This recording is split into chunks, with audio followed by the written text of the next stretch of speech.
This season of the Urban Conservative Podcast is brought to you by Newton for Senate, working to improve education, reduce taxes, and keep North Carolina #1 for business. Find out more at newtonforsenate.com.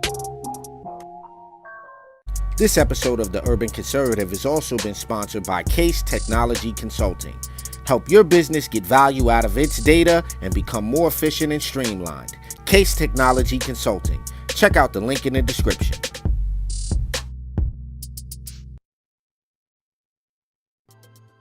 All right, ladies and gentlemen, you know what it is. It's Monday night.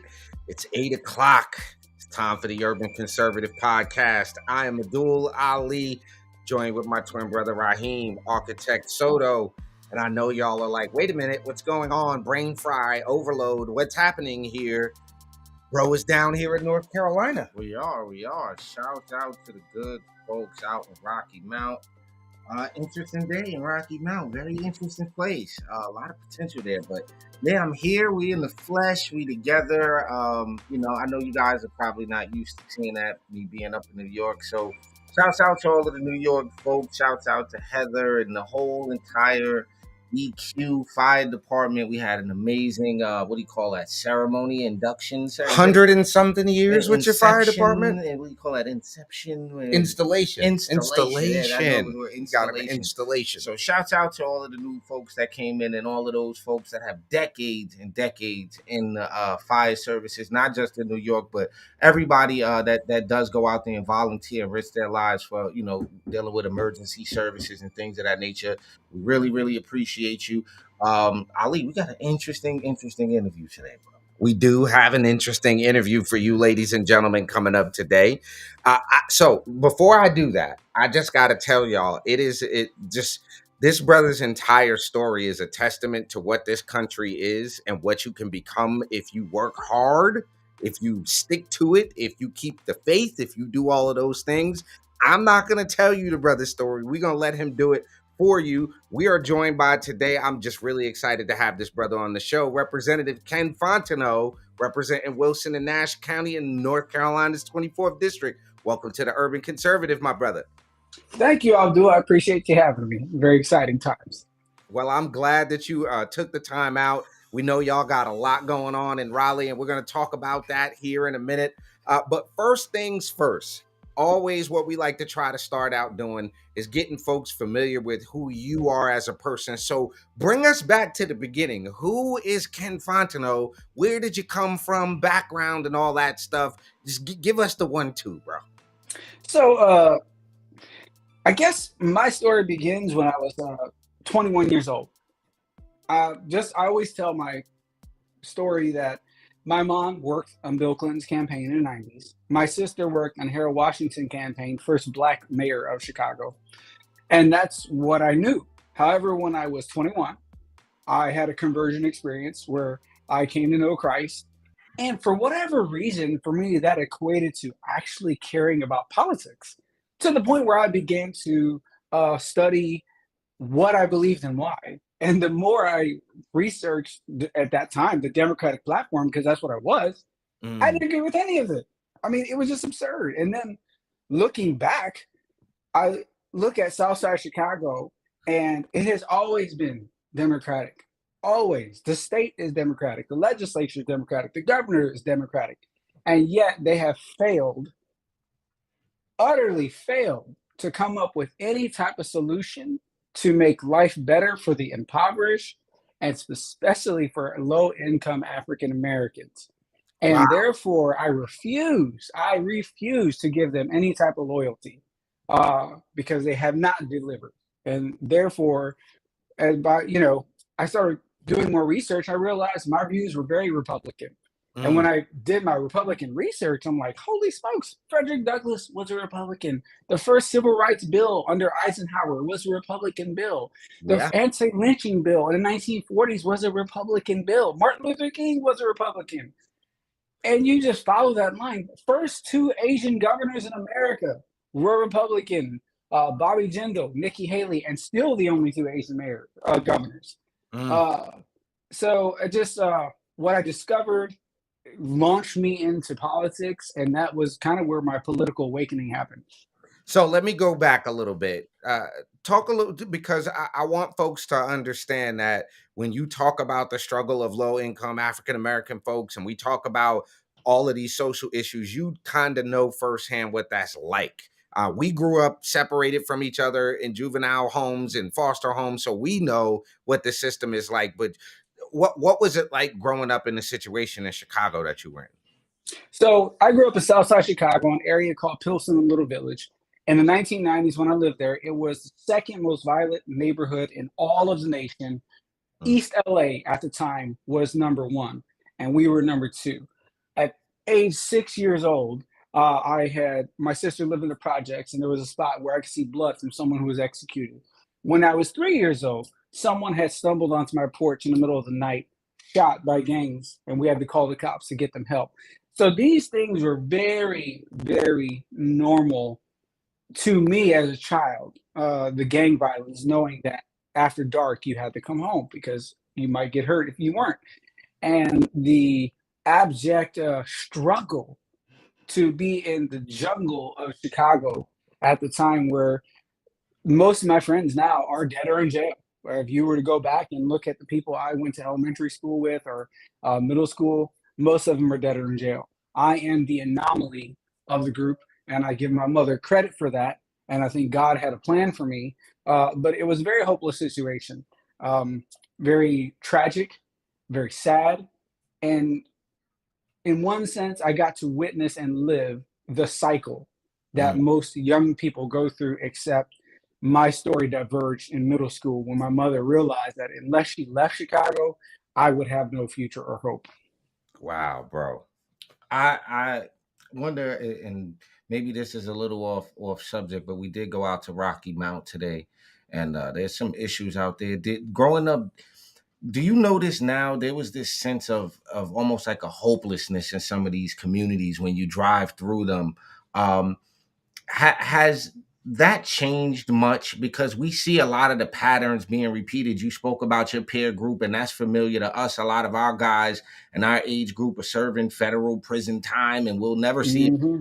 going to be, you know, they're very sick and things of that nature. But there's this sense of despair that we're very all too familiar with, and we can pick up on it, right? So what did you do for the young person that might be hearing this? What did you do to escape that? Because we could have all felt influenced to that peer group, and like you said, we're the anomaly. So I just want you to speak a little bit about that, because I want to say this, and I seen a lot of dollar stores and churches which said faith and not a lot of money. So there's there, right? But how did you work through that environment? So I first have to give credit to my mom. You know, she pulled me out of that environment. But the second thing I would give credit to was a decent school system. And what I mean is, my mother moved from Chicago, Illinois to central Louisiana, where, like, my first day of school, fifth grade, the teacher looks at me and says, Kenny, do you want to use a bathroom? And I looked up at her and I said, yeah. And the next thing you know, this little old lady looked at me and says, yeah. She said, you better say, yes, ma'am. Don't you sass me. And I'm like, son, I'm earth shocked. I'm shell shocked. And she's like, here, you say, yes, ma'am, no, ma'am, yes, sir, no, sir. And that was a school system I went to. Up into the eighth grade, they paddled you without parental permission because it was just a local culture. Did you And say above all, paddle? Did you say paddle. Yes, they wore your behind out. I mean, I was one time in seventh grade with my cousin who was an eighth grader. He played football. He was a lineman. We're in the line. I barely shoved this guy. The minute I do, the assistant principal walks out the corner and says, oh, you want to touch each other? I'm going to touch you. Principal's office right now. You're getting swats. And just like that, bend over, grab your ankles, you got swats. You know, and they were like on it. But the thing that I found was that they didn't care what color you were, what your background was. They expected excellence, and you were gonna deliver. There was no excuse. You absolutely positively could, and that was it. And at an early age, that got beat into my head that it doesn't matter who I am, I can succeed. And for Louisiana, with all of its flaws, they really believed that. I mean, they drove it home, and they had great scholarship opportunities for college. And so I would say that really helped me. And when I was a teacher, that is really what I put into place in my students. And I could say it worked. Within 1 year, I had the Gentleman's Agreement Mentoring Program, which is very similar to the way I was educated, not with the corporal punishment, but with the expectations of standards. Right. And I was able to build the largest middle school mentoring program in 1 year. And we were able to move kids who were borderline failing into the A and B range because my standard was you're not getting in this club unless you maintain a B, and you do not go on any trips we go on or participate in any extracurricular activities if you get demerits because you can. And you know what? They did. It's mind blowing to see the success these young men had. Well, we're gonna talk a little bit more about your history there, kind of what more led you into politics. Right after this quick commercial break, ladies and gentlemen, you're checking out the Urban Conservative Podcast. We're kicking it with Representative Kim Fontenot right now. We'll be right back after this quick break. Just because you're black doesn't mean you have to vote Democrat. This year, in order to see benefits for our communities, we need to vote outside the box. Find out more by visiting us at tuconservative.com. All right, ladies and gentlemen, we're back here on the Urban Conservative Podcast. If you haven't done so already, please jump over to tuconservative.com. Get yourself a membership. You can also click on that sponsor and episode tab to help us keep this dice rolling when we're doing a little thing that we do, which is helping to spread conservative ideas, conservative principles and values, and the benefits of conservative policymaking to urban communities across the country. Again, we were out in Rocky Mount today, which is you got Wilson and Nash counties. You represent them in the House. Before we talk about you there now, you did run once before.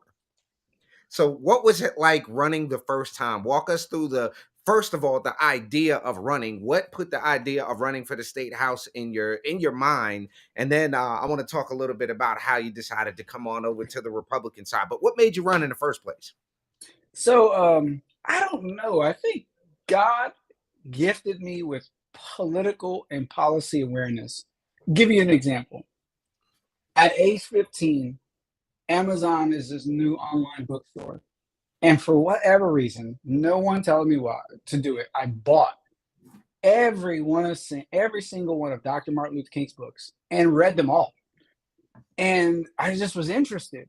And so 4 years ago, when I had my first run for office, I was sitting at the corner of Tarboro and Forest Hills Road. And I looked at my then competitor's sign. And the thing that infuriated me about the sign was that this representative didn't live in the county, she didn't do any work, and she was not at all working for the behalf of the people. She just was not.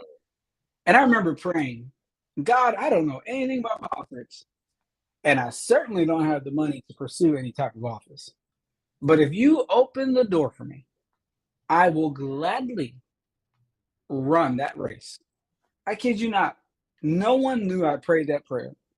2 weeks later, a pastor friend who I really don't talk to very often said, hey, I nominated you in the Republican Party to run for North Carolina House. They're looking for someone. They think you can do it. Everybody knows your reputation because I've always been a community leader and expect a call.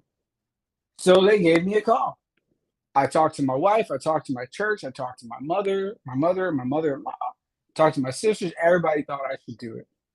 And that's what I did. I literally jumped into the race and I gave it everything I had. Well, I will tell you this. I remember the excitement around because I've been around GOP politics for a minute. So I remember hearing, I know Christy File and the folks out there and and Wilson. And so, that's about right. So joining the Republican Party it didn't sound like too hard of a step being a Christian. It did it sounded like for us, it was like hand in glove almost once all the stuff came down. So now that you're in the House, you're up there, you're representing. I got a call from a friend of ours earlier. He may jump in on this. And he was surprised that there's a minority Republican in the House. So you're walking into the state house. You've won the election. You're walking into the state house. You got my weight, all of the North Carolina Black Republicans' weight. You got everybody's weight on your shoulders, your entire community. What does that feel like walking into the state house for the first time as a representative? I only could say it's kind of like being on a roller coaster, but even more than that, if you could ride a tsunami as it spreads, I think it kind of feels like that because one, I've been treated extremely well by the party, and like I've had Good. lots of latitude to immediately get my policies into place. For instance, the Call Me Mister program, where we're going to incentivize minority men, particularly African Americans, into the classroom because nationwide we see that when you put minority men in the classroom, minority student performance go up. It just does. I don't think it's a mystery. When you look at more minority students, usually the male figure is one lacking. And also, we're the most underrepresented school. That bill has already made it, and we're about to vote on it. Another bill, I wanted to illegalize embalming fluid, which is currently not illegal for drug consumption, as odd as that may sound. What? That happened. Yeah, I know, right? No, it is not illegal right now to use embalming fluid for drugs. If you get caught with it, the sheriff just throws it away. They cannot prosecute. Hold on. Wait. Hold on. Makes sense. I'm from a community here where in Central Islip, New York, where have you ever heard of Bombazi before? No, I haven't, but it's Well, that's embalming fluid. That's the name Mm. for it. That's the drug name, and this has been going on since the early '90s. And it's shocking now that you've mentioned that because in my mind I'm going, well, clearly it's a drug. We always thought Right? it was illegal. I thought if you got caught with that, you go to jail like if you had crack or anything else. So what you're telling me is that there are places where you could have the embalming fluid in the cannabis or however they do it. I don't know if it's a jar. I don't know anymore. I'm not up to date on these things. But you would think this would be a controlled substance because it's a dangerous chemical. And I've seen people crack their skulls open, unfortunately, and do like bad stuff from it. Like, I don't know if the public is aware Of how bad an this is embalming. some it's Wow. a dangerous thing, but it's not new, unfortunately, and it's mostly Black and brown people hurting themselves, and it's in our communities where this is taking place. It's a fact. I'm just shocked that you said that. Like it was mind blowing. I sat down with my sheriff. I said, "Hey, embalming fluid." He said, "It's not illegal. We can't do anything about it." I said, "Would you help me write a bill?" And help me write the law. We did. Now it's going to be a felony. It's passed through the House. And you know what's interesting? The only people to speak against this were radical leftists. It's funny because we split the party. All the Republicans were behind it. wait. And then we had the minority leader, the minority whip. And most of the Black Democrats that were from the hood knew the deal. And it was a radical leftist, Wilmington, Durham, that tried to vote down this bill. Insanity. Crazy. So, Yes. so you mean to tell me somebody was like, well, you should just be able to have it. I know you don't work in the industry. Why can't I have 32 gallons of embalming fluid? What if I want to embalm my driveway? I mean, what's the excuse that you could make if you're not a mortician that does that? If you're not an embalmer, what are you doing with the embalming juice? That's all I'm trying to figure out. It's common sense, right? Yes. One leftist was like, "Oh, kids get high on Freon and glue. We're not making that illegal. We shouldn't make this illegal." I'm like, "Nah, this ain't the same thing." I gotta push back on one thing. No, it's not common sense. What common sense is, unfortunately, is no. What we're talking about is good sense, because you can only go along with this nonsense, right? With herd mentality. You have to be a critical thinker. Well, not even a critical thinker. You have to be honest with yourself and go, it's embalming fluid. You just have to say it out loud. Like, right. You should have to say it out loud. Like, hey, you want to make the embalming fluid illegal to possess unless you're on the way to unless work you're as embalming something.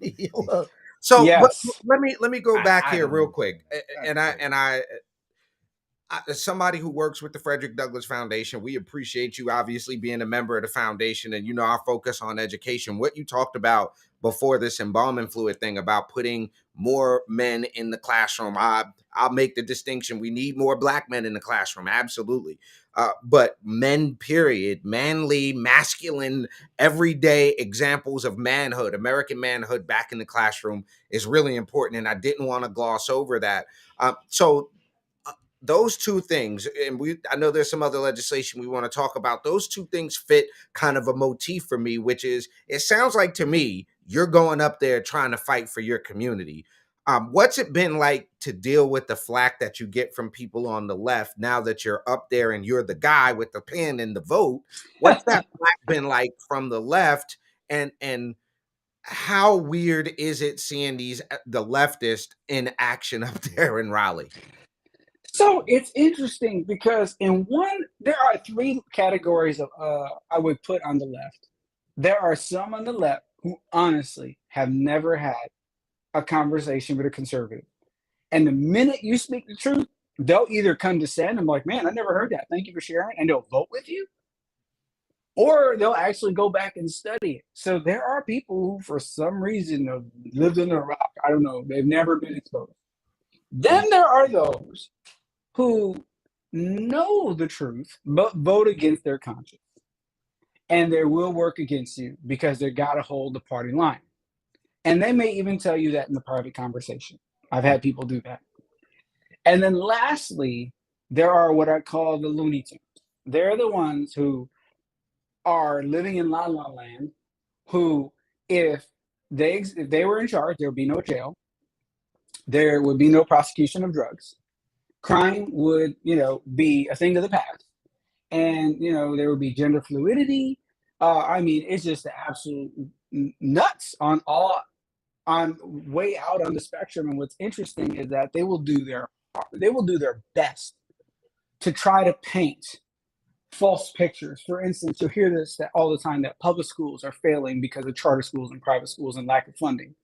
Although we see in places like Chicago and Baltimore that don't have charter private funding or competition, they're still failing. And if not failing, worse in North Carolina. So that's not the issue. But then they won't talk to you about privacy in women's bathrooms.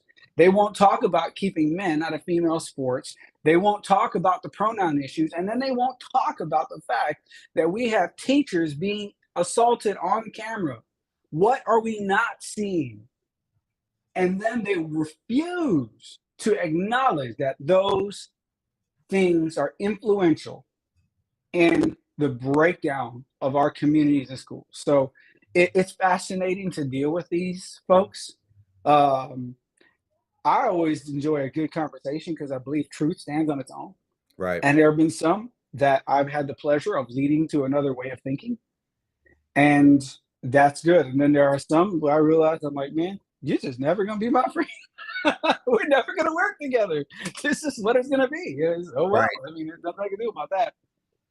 So, one thing real quick before we move forward, and this kind of leads into this next thing, is you talked about, the teachers being assaulted by students, and you're working on something around discipline in the classroom, discipline in the schools. And I think it's important for folks to hear about that. You want to talk a little bit about what you're working on in that regard, because that's for the protection of teachers too.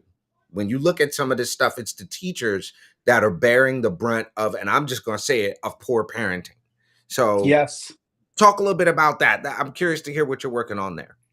So we just passed a bill. It's going to the Senate that will allow schools to have stiffer penalties. One of the reasons North Carolina schools have gone to hell, so to speak, is we have really shackled principals and assistant principals and told them that you can't expel kids, you can't suspend kids. And it's not that we're trying to get rid of kids, but I'll give you an example. When I was a teacher, we had a young man threaten to kill a teacher and shoot up the school. He got 10 days suspension. That child, I don't care if it was a joke, should not be back in school, considering what we're seeing nationwide with people who are doing just that. See, that's an example right there of the negative effects of poor legislation. So this bill we passed removes that. And it allows principals to have stiffer penalties on problem students. And of course, the argument is from the radical leftists, this disproportionately affects Black children. To which I responded, ma'am, my parents grew up in the South when you could be hung from a tree. And they taught me that no matter who you are, no one can stop your success. And I am sick of people telling me that black kids cannot measure up to higher standards. That is absurd. Yes, they can. We can meet the same standards as Asians and Hispanics and Caucasians. It is absurd. And that's what's happening is in the name of equity, they're telling us we can't meet the standards with math. We can't meet the standards of social studies. We can't meet the standards with English. Those things are racist because somehow we don't measure up. What is racist is the fact that we don't think that black kids can, so we lower the bar. That is this what I call the soft bigotry of low expectations. Yes, Just sir. absolutely absurd. And it's the same thing with things like ID, voter ID. How is it that voter ID targets African Americans? I have no idea. Are you telling me we can get an ID for liquor, tobacco, the library, Social Security office? We produced a president, the first Secretary of State. We produced Frederick Douglass, Martin Luther King, Colin Powell, Condoleezza Rice. We somehow can't produce an ID? That is some garbage. And that's why I'm glad to have my job, because I get to say that on record for the whole world to see. One thing that I found interesting about the whole voter ID thing is when I looked at the law, I was on Patrick Cannon's radio show in Charlotte, and they surprised me with the Democrat, like to oppose me. And he hit me with, in the racist voter ID law. And I was like, sir, do you know that they will take 130 types of identification to get a voter registered? And that's not hyperbole. That's not a joke. There are dozens upon dozens of things that you can turn. No, in the North Carolina law, library card. It's 130 prescription card. It was cards I didn't even know existed. I ain't gonna lie. They take stuff I didn't get. I was like, it was 130 things that they will take. Yo, I think they will take a Sam's Club card. Yes, they will. I'm not kidding. Like they would, because they got a name and a picture, and like, bro, I've even saw where now they are allowing people to register with intersections.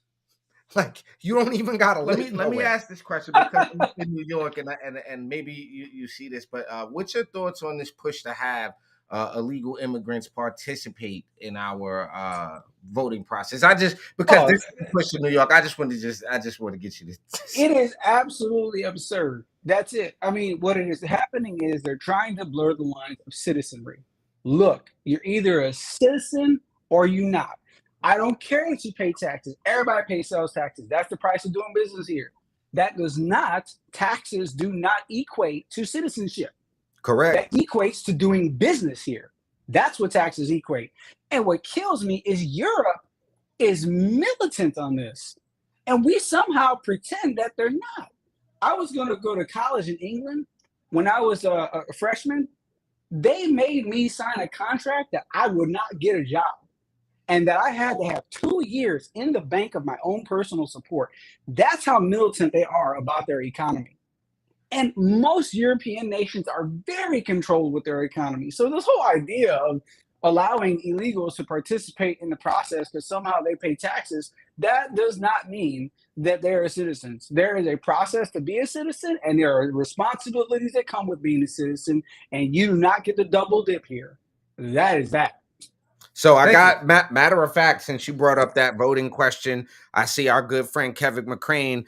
He's working with a group called Citizens Only Voting, Americans Only Voting. How do we even out the economic development between the large urban areas and the rural areas in the state? Shouts out to Kevin and the Douglas Leadership Institute. Great question for you there. So I would say it's multifaceted.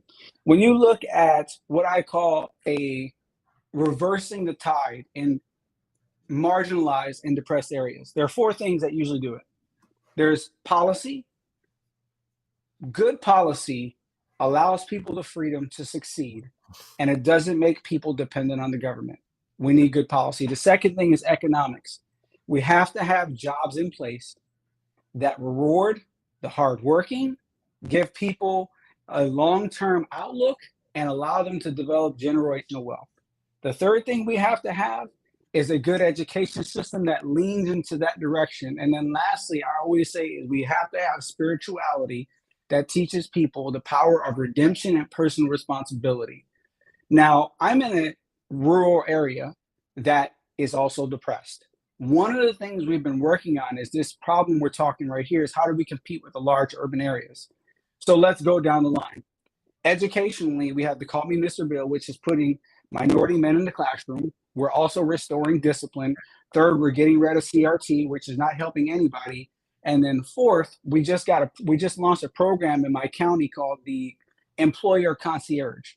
We're paying for a position with our local EDC, Economic Development Council, that will coordinate between our large industries here and go back to middle and high school to let students know what's available and train them to that point in the 12th grade within the school system so that when they graduate, they will walk into six-figure jobs. Because what's the reality is most employers are getting away from the idea of a degree because the science just doesn't support it. What they've discovered is more reliable than a degree is identifying the workforce before it gets to you and developing it along that pipeline. Japan has been doing this. So that's the education and the employer side. And then when you get into the policy side, I'm working on a bill right now that will help low-income homeowners buy their homes. Because one thing we see about revitalized areas is that rent goes down in terms of people renting and the number of people owning home goes up. If you go to, I was in Brooklyn not long ago. Actually, I just came back from Brooklyn today, and they have a project there called Nehemiah Homes, which is they're experimenting to see what would happen to an area if we got away from letting people rent and actually buy using alternative credit and the debt to income ratio. And what they discovered is that when people owned the homes, the areas were generally taken better care of because of the stock of ownership. Right. And so policy-wise, we're trying to work right now in my area to turn the rental ratio around and lower rental, people who rent, and pick up people who are actually buying their homes. So you got to make these things work together and in tandem. There's no one idea that does it all. Usually it's, I would say, a collection of actions taken together. So one thing I've learned is that, yeah, I deal with policy, but I'm always talking to my mayor, my city council, my economic development coordinator, my sheriff, my school board. And sometimes there are things I need them to do. And other times there'll be things that they need me to do. But we're working in tandem because the American people love the magic pill, right? We expand Medicaid and all of our ills are taken care of.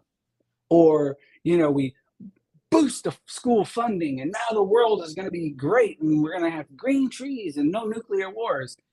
Or, the big green deal or new green deal. No one thing does it all. That's not even realistic.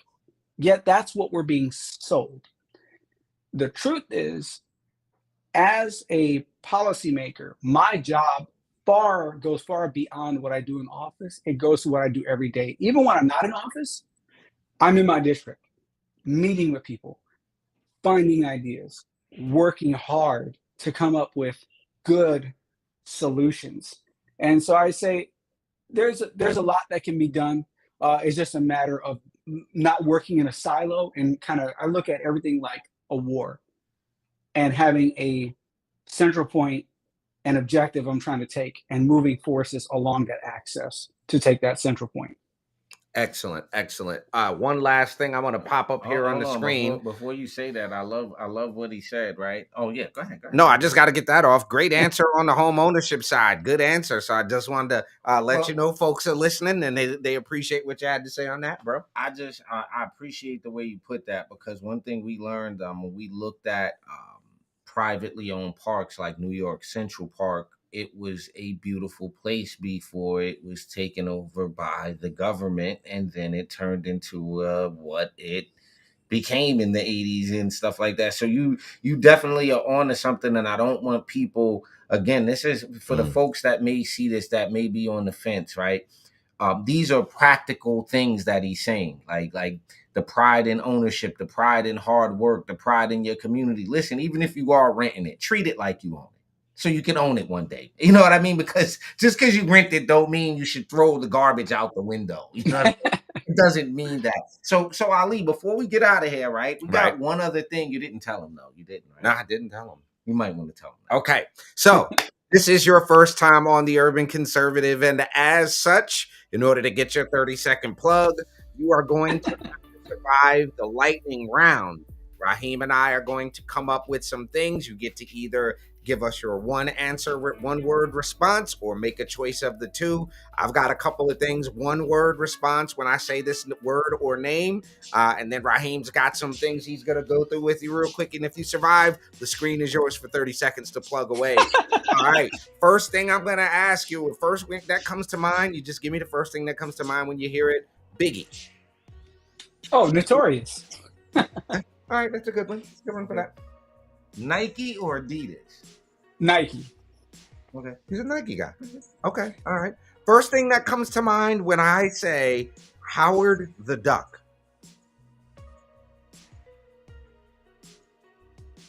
Space. Okay. Fair enough. Right. Jay-Z or Nas? Jay-Z. Okay. That's a Jay-Z guy. Okay. All right. I've got one for you. I'm going to jump into your territory. Hamburger or hot dog guy? Hamburger. Burger guy. Okay. Pickles? No pickles? Pickles. Extra pickles? No extra pickles. I'm the only person that does extra And pickles. just a pickle or two. I like the whole jar. Like I put like half the jar on my burger. All right. So now, last question in this. You want to give it to him, book? No, you got it. All right. So you are stuck on a desert island for the rest of your natural given life. You have one meal for breakfast every day, one meal for lunch every day, one meal for dinner every day. You get one album and one book. Ooh. So you're stuck on this island forever. You get one breakfast, one lunch, one dinner, one book, and one album. So what do you got? Breakfast, lunch, and dinner. So breakfast would be pancakes with eggs and steak. Lunch would be tacos, chicken, beef, and pork, 6 of them. Dinner would be a half-baked chicken, Peruvian style, with rice, black beans, and plantains. Okay, so you get one book the entire time you're on this island for the rest of your life. What book do you got? The Bible. Okay, and you get one album. Ooh, one album. It's got to be epic. 'Cause you're I listening would, to it for the rest of your life every day. That's all you got. if I had to do one, I would do Hans Zimmer's Gladiator score. That's what I would do.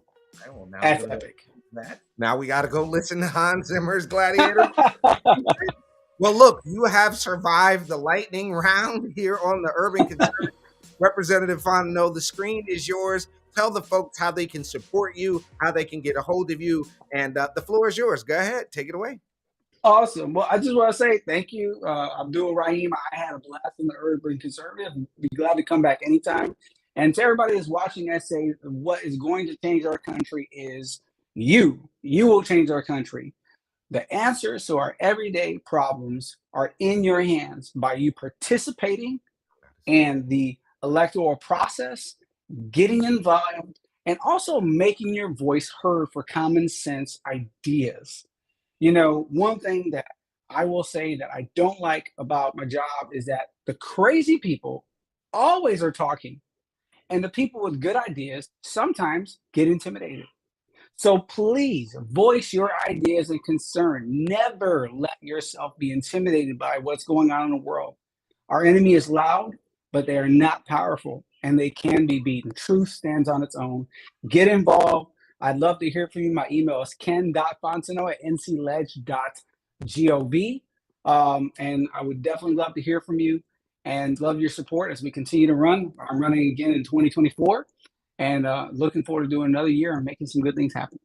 Excellent. Well, again, ladies and gentlemen, Representative Ken Fontenot, representing Wilson and Nash counties, NC House District 24. You have been checking out the Urban Conservative here on a Monday night. As always, if you haven't done so already, we'd appreciate you jumping over to tuconservative.com, getting yourself a membership. We will see you all back here bright and early for top of the morning at 9 a.m. right here on the Urban Conservative. Until then, y'all have a wonderful, blessed, and positive evening. We'll see y'all tomorrow. Peace. Just because you're black doesn't mean you have to vote Democrat. This year, in order to see benefits for our communities, we need to vote outside the box. Find out more by visiting us at tuconservative.com.